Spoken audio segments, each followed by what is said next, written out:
छो जो वठण वारे खे न एहसास हुजणु खपे। कंहिंखो पेन जो कोई उधारी वठंदा आहियूं, हिकु मिंट ॾे मां कुझु लिखी वठां, उनखे बि ॼण महिल थैंक यू चवंदा आहियूं। रब को एॾियूं दाता वठी वेठा आहियूं, रब खे कॾहिं थैंक यू न चयो आहे। दाता शुक्र थी तूं एॾो सभु कुझु ॾिनो आहे। वञो हिकु हिकु साह लाइ अस्पतालनि में वञी करे ॾिसो केतिरा केतिरा लख वठनि था वेंटिलेटर ते चाढ़े करे। हिन रब मुफ़्त में असांखे साह ज़िंदगी जा ॾेई छॾिया। हिकु हिकु साह जी क़ीमत चुकाइण लॻूं न, रोम रोम कर्ज़दार थी वञे असांजो। रब एतिरो कुझु असांखे ॾेई वेंदो आहे। शुक्र न आहे, हूंदे जो क़दुरु हूंदो ई न आहे बंदे खे। उन्हनि को पुछो जेके अस्पतालनि में धिका खाइनि था, उन्हनि को पुछो जंहिंजी सॼी सॼी राति रड़दे निकिरे थी।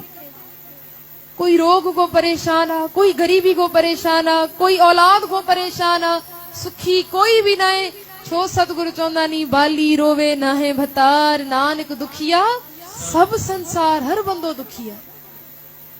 काश असांजी नज़र जेकी आहे न पंहिंजे दुख को हटजी करे कंहिं उन्ही माण्हू ते पए जंहिंखे असांखो वधीक दुख आहे, पोइ शुक्रानो निकिरंदो। बाबा पोइ बि शुक्र आहे, दुख ॾेई करे लाहे विझे थो न। कोई अहिड़ो रोग त न ॾिनो थी जो मां कंहिंखो छुटकारो ई न पाए सघां, मां अस्पतालनि जे दर ते वञी पवां। भाई साहब